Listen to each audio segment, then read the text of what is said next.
getting full live feed on this whole occurrence as we speak. Joe, welcome. Welcome. How's that? What's going on there? I'm just getting my setup ready. Yeah, all good. I was laughing. Someone goes, "Did you really talk about poop on your last podcast?" I said, "As a matter of fact, yes, we did. And if you haven't heard it, please go back and listen. It is it's a great episode. I actually, I think audio was a little off. Working on that. I actually am in the process of buying an actual podcasting microphone and equalizer and everything like that. So that'll be over the next few weeks that I'll be rolling out some of that cool stuff. But yes, we did talk about poop last week. A lot has happened since that episode. Joe, in the field, any cicadas to report today? Oh, I took about 10,000 out of the pool beforehand. Let me see if I can show you the death piles. Let me see if I can find a couple of these. Let's see, where did I dump them all out? Oh, he's about to eat one. There's a couple there. I took out a couple more. Yeah. Did you see the video of the cicada flying into Joe Biden today? No, I did not. Not to get. It was just kind of funny. I thought of you. I was like, I haven't seen a single cicada. I was talking to the guys in the Poconos yesterday, and no one has seen them. And then here we go. We got one flying into the president of the United States, ladies and gentlemen. I was always under the impression that there are things that happens more in Maryland and some parts of northern VA and southern PA. That's kind of what I was with the 17-year cicada. Yeah. Because these only come every 17 years, and they don't look like a normal locust. They have big red eyes and yellow wings, and they look like aliens. 100%. Here's a couple more dead ones I scooped out of the pool. So this is audio, ladies and gentlemen. So we are looking. Oh, did he just eat a cicada? Yeah, she's ate like 1,000 today. So we're watching live. I'll narrate this for you. Joe is walking around the yard, and he has two pugs running around him, eating cicadas off of the ground as he's trying to show us the cicadas. So these are very well fed birds, pugs, and all sorts of animals down in Maryland as we speak. Always a good time. Well, I'm guessing that's why we had the snake in the pool, because we've had this pool for 17 years, and we've never had a snake in the pool. And people around here always said they get snakes in the pool. We just never had one. So I'm guessing it was in here because of all the cicadas, and they're just eating cicadas like crazy because the birds have gotten extremely fat. I mean, if you could see right now, look at the backyard, there's swarms of them. They're kind of hard to pick up on video. Let me see if I can find a good swarm. They just fly around everywhere. Can you hear them through my headphones? You can't see them. No, I can't hear them. Although when we spoke, when was that? Yesterday, I could hear them clearly in the background. I think by your house, they're a heck of a lot more vocal. They're just a lot. I don't know why they're so much louder there. It's loud here too, but I guess the headphones kind of cancel it out. I don't know, but they're loud. It's loud here. So I probably take this off. You can hear it. Hold on. Let's see. Can you hear me? I can hear you. Can you hear me, Michael? Yeah, I can hear you. Can you hear me? Can you hear them now? No. I mean, they're deafening loud. Wait, I just heard a little bit of a buzzing, but that was it. Wow. So let's jump into it. So you had a tourney on Sunday where you did a little fishing. Just a little fishing. What, you want to give me a brief update on that? I know you kind of went into it yesterday as I was telling you the story we'll get into after. Well, it was a slow day. It was extremely hot. I think it felt like 105 degrees. Ungodly hot. I caught a couple fish, but in the process, I also broke my chatterbait rod. Expensive rod, kind of my fault.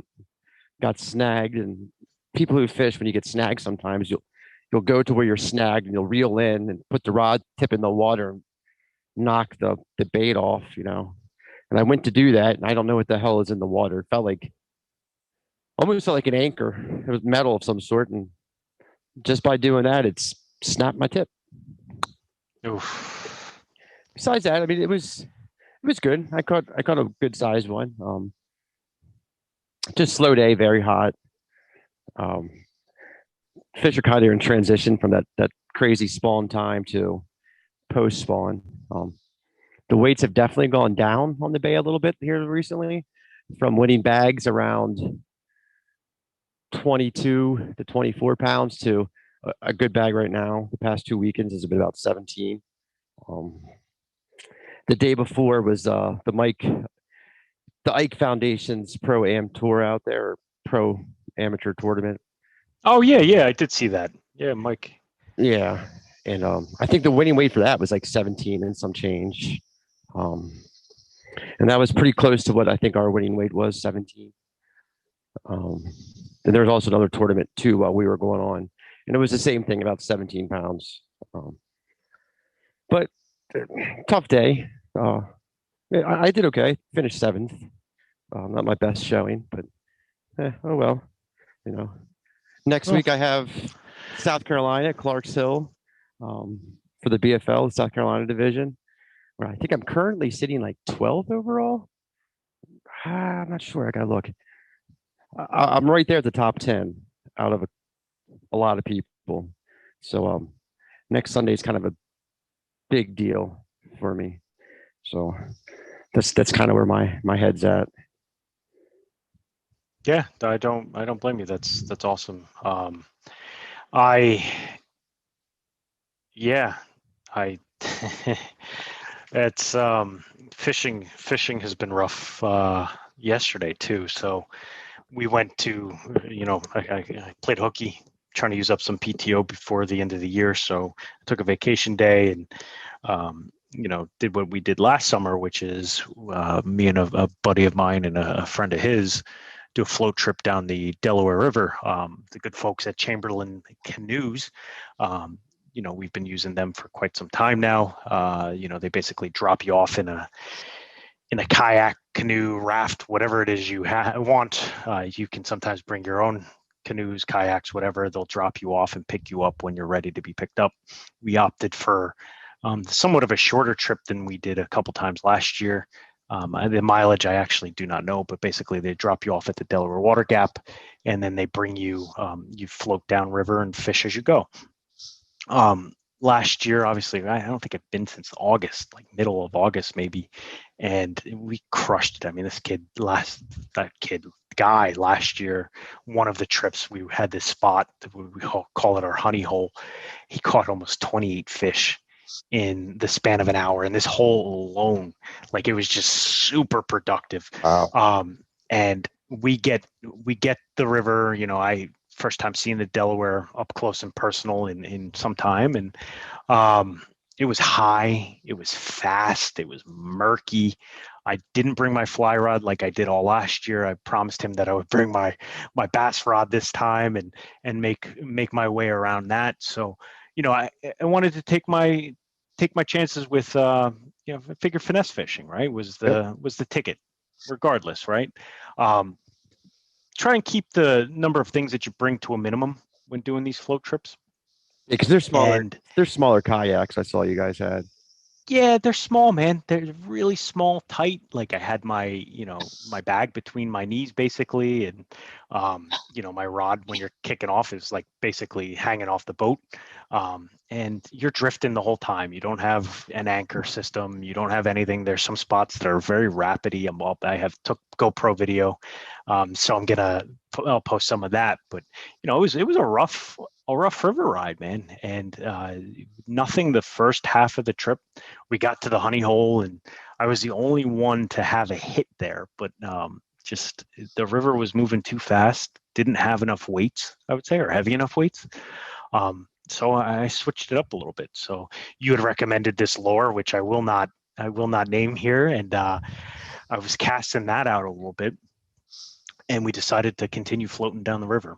And I get to this hole, and I said, you know what, let me change it up a little bit, right? It was just kind of fishing to the shore, fishing the structure. There were some overhanging trees, all the places that looked super bassy, even some spots that had some mist coming off of it. So it looked great, like really bass friendly. Um, and nothing, not a bite. So I start casting into this hole. I'm floating down the middle of the river, and something hit that lure like a bat out of hell. My tip was bent beyond anything I could ever begin to explain to you. And it hit like a freight train. It was running for probably 2-3 minutes. It wasn't even the video that I sent you, this first one, Joe. And Rip and drag. Yeah, it was rip and drag. I didn't even know what to do. I'm like, holy, like, I think I have a muskie on. Like, that's my initial response is this is not a bass. It could be a shad, right? Maybe there was dead shad all over the river. So maybe they were still around, but I didn't think that a shad would hit like this, right? Like, it felt like a muskie, and I was I'm putting my money on it. It was a muskie. I was gonna say, I don't think shad are that huge, are they? I don't think so, but supposedly they fight. Now, remember, I said a few episodes ago that the shad are called the poor man's tarpon. So True. Maybe, but I don't know. I didn't see it. It wound up snapping the line like maybe like 5 yards into the line, just snapped, and like I messed that up. I should have let it just run and tire itself out, and I just you're floating down the river. I'm not really controlling the boat at any point. Just had to get my hands on the paddle again and get myself into a position out of the way of rocks, and I lost it. No, it's tough. I mean, it was really the first hot snap down here and up there. I mean, it was really hot, and that could have played into the fish not being as active either. I mean, because basically, like we said before, it went from winter to summer, and it happened real fast. It's hot today. I mean, it feels like August. I mean, it's Saturday. You went Tuesday. Yeah, Tuesday. It was the same thing. It was like 100 degrees up there, wasn't it? Yeah, it was a hot day, and we had to rush. I'm hearing a little bit of feedback, Joe. I don't know why. Hold on 1 second. Me? It might be. Is that me? Maybe. Yeah, that's you. So, that's the dog licking the microphone. Okay. So I had, we were trying to race the storm. We had storms incoming, violent thunderstorms they were calling for about 1 o'clock in the afternoon. So we got on the river at 9 a.m. The goal was to be at the exit of the river at noon. That meant us paddling, I think it's 4 miles really, doing the 4 miles in, a few short hours. Doesn't leave a lot of time for stopping to fish, which we typically do. You pull off and fish. There was really no bank for us to even pull off on. It was just that high. But, I can't stress this enough. And like, if you find your way on a river, any river, and you are doing any kind of activities out there, always wear your life vest, right? Like it's one of those things that kind of, it's been ingrained in me since I was a little kid, right? Like, you wear a life vest regardless. Yeah. Like, I can swim, but last thing I want to be doing is being tossed from my kayak, canoe, boat, whatever, and struggling to, number one, save my bag, which was my little tackle box bag that has my wallet, my keys and everything in it, my cell phone, my GoPro, and everything else, on top of trying to save my life. So take yourself out of the equation, wear a life vest, and pay attention. So like, we lost 3 muskies at the end of the day yesterday, and it was so important to me that, like, more important than catching the fish was not getting into a position where I could put myself in danger. And as you're floating down the river, you come across rocks, and the river was high. Usually you can see where the rocks are. Midsummer, it's low, so you could see where the rocks are. Now you can't. You got to pay attention. You got to look for those boils, on the surface. And of course, there's spots that are pretty, this time of year, high class rapids that people love to run. And if you're not paying attention, you could put yourself into danger real quick. And I didn't want that to happen. And I was musky fishing upstream and my buddies were downstream a little bit. And I got a text message from one of them saying, oh crap, I just, I ate it. I was, what the heck? So I reeled in as quickly as I could and I got down to where they were. I could see them maybe about a mile downriver, down towards the last grouping of big rapids. And these are rapids I hate going through, but is what it is. I get down there and I'm like, what the heck happened? Dude bailed out of the kayak. He caught a fish, bailed out of the kayak because he hit a rock and the kayak flipped. Had a complete yard sale. Like his tackle box went flying, his cooler went flying with his keys and wallet in it, his line and his rod went flying out and were gone because it was still connected to the fish. He lost the seat to his kayak. He brings like this padded seat.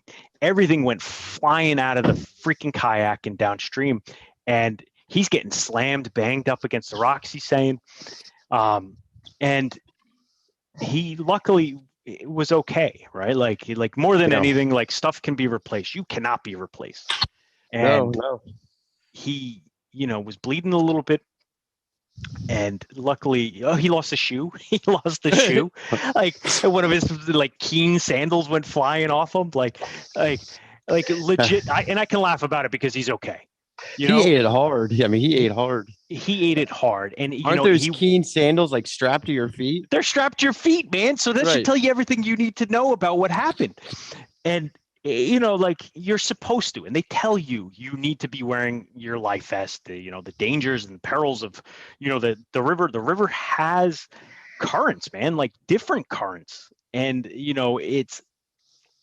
it's pretty gnarly, man. Like when I was fishing, like you could see, like you would cast out and I'd be floating in one section at one speed and my line would be floating a completely different speed, like 10 feet away from me, like ripping past me. So you can get into danger real quick on that river, or any river for that matter. And he's lucky he walked away pretty unscathed. Now, good news is, we recovered. His buddy was downstream from him a little bit, was able to get his bag that had his keys and his wallet in it. His rod and reel completely gone. He was able to get his sandal, somehow found it floating down like just past the rapid, right? I am so confused by how he lost his sandal though.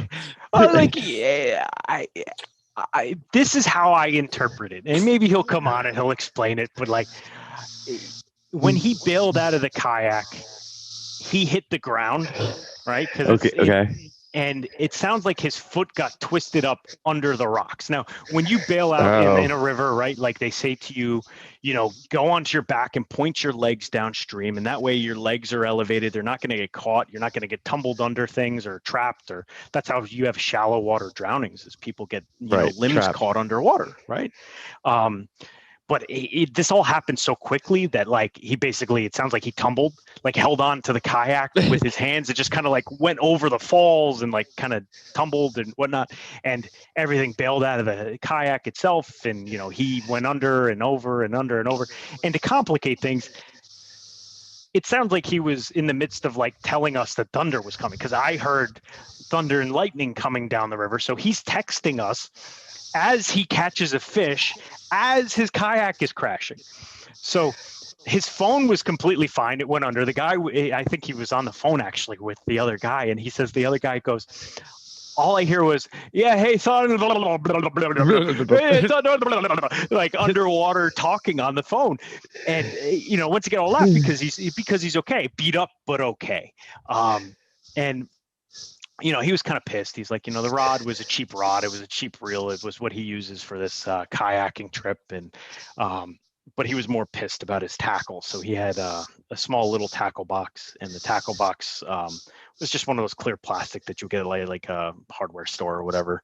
Right. And he's like, oh, it had so much hardware and it probably sank. So he's just like, I'm kind of bummed about that, but I'm happy I got my wallet, happy I got my keys. Hacker doesn't have to drive us home to Jersey City or wherever, right? And then back. Right? Like we're good to go. All right. And I'm relatively unscathed. A couple scrapes and bruises. So, he's pretty shaken up, and rightfully so, but we're laughing about it. And I said, well, at least you didn't miss 3 muskies, right? Like telling him my stories and whatnot, trying to make him feel a little bit better. So it starts lightning and thundering on the horizon, up towards the gap, so north of us. And we're like, let's hightail it the heck out of here, right? And like get back to shore as quickly as possible, call the guys. So I'm paddling my ass off. We're talking, and he finds a seat floating on the side of the river. Like it had slashed up against some of the rocks, like downstream from where it happened. Oh man. And so he's like, oh great. So now all he's missing is his tackle box and his rod and reel. I get to the bridge. I guess it's Phillipsburg, Pennsylvania. Or I think it's Phillipsburg, Pennsylvania is where we get out of the water. And I'm like paddling. I'm way ahead of them. And I'm like freaking booking it, like doing my thing. And I look in the water, I'm like, man, there's so much debris in this freaking water today. Like, what is that? So I go paddle over to it, and it's this tackle box, like literally right by the exit of the water, just floating there. And I was like, Mark, I got your tackle box, man.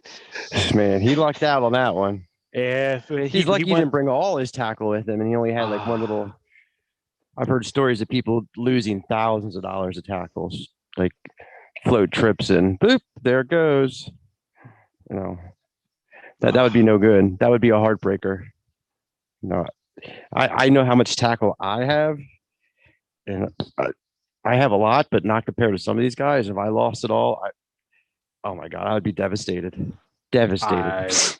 I couldn't imagine. I'm going to say devastated. That. Yeah. Wholeheartedly devastated. That's not. Yeah, I mean, the reason I broke my rod tip is I was trying to get back a $19 chatterbait. If I just would have let the $19 go, I wouldn't have been out 100. I don't know. What did the rod cost me? Like 180. So maybe I should have cut the chatterbait and just live to fight another day. Yeah, you do live to fight another day. Yeah, but something like that happening is one in a million. Like what happened with me, that 1 in a million. I guess I could try for a warranty.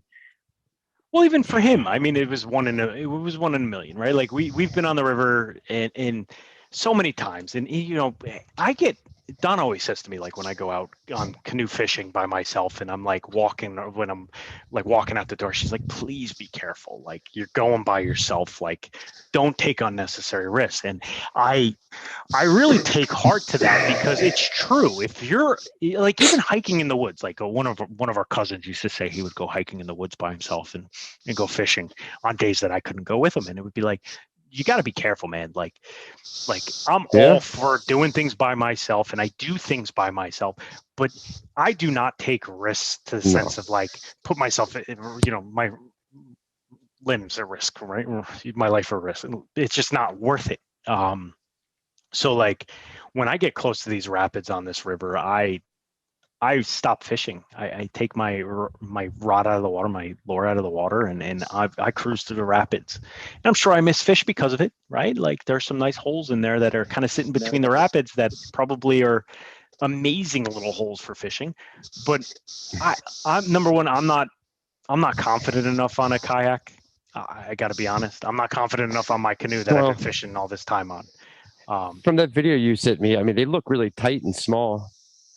The kayaks definitely look a little smaller. They're like the ones where your feet like fit in them, correct?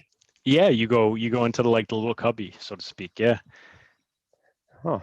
Yeah, that's tight. I mean, definitely being out there by yourself on a canoe or kayak, it can be dangerous, because if you go in, there's nobody around you. No. And in a day like yesterday, there was no one on the water. I mean, we're at the cusp of like the end of the school year. I mean, in like next week, I'm sure people start doing midweek river trips, but also people weren't going out on the river because we had pending thunderstorms. So it was like, we knew we were keeping track. I mean, I was constantly looking at my phone and looking at the weather and saying, okay, do I need to hightail it the hell out of here? Or like, if a storm comes, what was I going to do? I was going to pull over the best I could, get the kayak out of the river, and, make myself as small as possible on the shoreline and then wait till it passes. But we got out of the water just in the nick of time. It was like the thunder and lightning was coming. You could hear it. Some crazy Pennsylvanian comes wandering down to us. We're waiting for the van to come pick us up, and he's wearing a pair of like Timberland boots, a pair of jean shorts, and a t-shirt He had And it all going on. he had it all going on. He was, you're what you would expect from Pennsylvania. And he's like, out. He's like, "Will you boys go fishing?" I'm like, "Yeah, man." He's like, "Okay." And he goes and jumps in the water with his jean shorts on and his boots on. I'm like, "What the hell is going on here?" I was like, thunder and lightning. Like, are you okay, man? You having a day? Like, do you need help?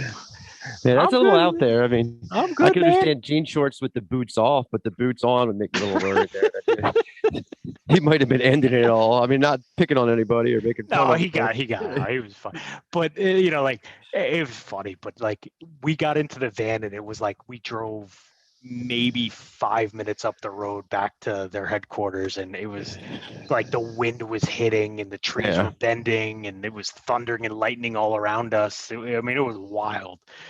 So it Yeah, I've was been stuck out. I've crazy. been out in the water when we got in those storms, and we just kind of were out there and just had to deal with it. And just Well, what do you do? Like you were out on a tournament last year, right? When it hit like that? I've been out like several times. Last year there was a real bad one. We were out there, and I swear there was water spouts. It was bad, and sometimes if you find somebody that has like a dock with covering, you head there. But where we were, I mean, there really wasn't much else we could do but just keep fishing.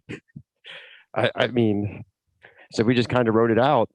Um, I did again last year, same body of water. It was a different tournament series.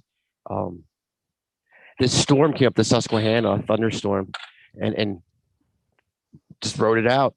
There wasn't a lot of place to find cover, so we just rode it out. And that was the one tournament I did not have my rain jacket with me, and because they were calling for 0% chance of any rain. So even though it was like 90 degrees, temperature dropped to 70, and I got soaked for about 30 minutes and froze for about 50 minutes. But you just kind of got to ride it out.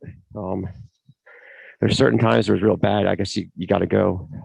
What was it? A tournament 2 or 3 weeks ago on the bay. Mm-hmm. A real bad storm blew in with hail, like huge hail and thunder and lightning. It was bad.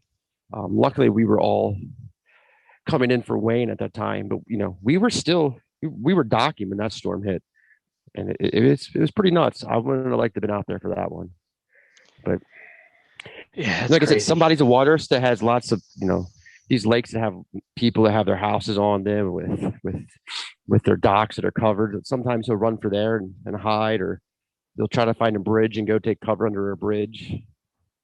Other times you just gotta hope that the lightning doesn't find you, I guess. Which, Yeah. I'm not a big fan of lightning. That's one thing I do not like, but it can definitely be scary. I wouldn't Yeah, want to be doing it on a canoe. Yeah, no. no. I've, they said that what was it, Monday? They had a group out there, these like freshmen in college, maybe like high school age kids, and they took basically they knew that there was a storm coming, and the organization told them that there was a storm coming, and said like, hey, just an FYI, like at this time, this is we're set to have thunderstorms. So either you be back at the exit from the river where we can pick you up. You just call us, before that. But if you're stuck on the river when it happens, you get off the river, right? Like find shelter, Yeah. don't be on your kayak or whatever it was they were doing. And it was supposed to be a pretty quick storm. So if that happens, it's no real need for you to call us. Like just, you can, once the storm's passed, like that should be it for the day. You can get back on the river and enjoy it. But we recommend you hurry up and finish your river trip and get off the river before that. That's our recommendation. You signed your You're right. papers, like, You we're signed your doing our life away. right. We're doing your due diligence. You're good to go. And they said that they wind up calling them because they were stuck. They were stuck on the river, and they called and were freaking out because of lightning and thunder and rain. They like pulled up onto someone's yard, so they were far enough downriver where there were houses, and they were like basically seeking shelter under like a deck or something like that. And Yeah. they came and rescued them, and it was like. But I know I watch a couple of those guys who on YouTube who kayak bass fish like the KBF trails and stuff. Yeah. And there was one guy, he was out in the Delta one time and a real bad storm pulled up and he was on a kayak. He docked at the people's house and went up onto their porch and the people were cool with it. I mean, they understood like, yeah, you got to get out of it. But he went up there on the porch and he waited it out about 45 minutes to an hour. But sometimes you just got to, get off and protect yourself. It's not worth it. It is not worth it, man. And it's, with anything, I think we always preach that, right? Safety first with outdoors. Make sure that you're taking care of yourself. If you ever fall in a rapid, keep your feet up. You want to put your feet up. You want to float on your back, feet up.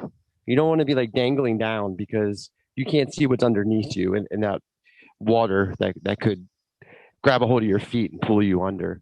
I remember we took a whitewater rafting trip up into Maine one time, and that was their big advice. If you go in, stay on your back, keep those feet up, so nothing can get those feet and pull and tug you under. So that, always kind of keep that in mind.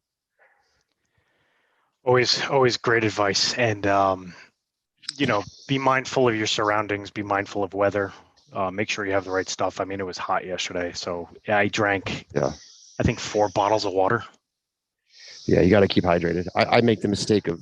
I got to stop you for a second here. So I'm sitting in my kitchen today because I have the air on down here, and I was tired of sitting in my office, and I'm looking out I have these beautiful bay windows, or they're called garden windows, in my kitchen, and we've been, obviously we talk about it. I feed the squirrels.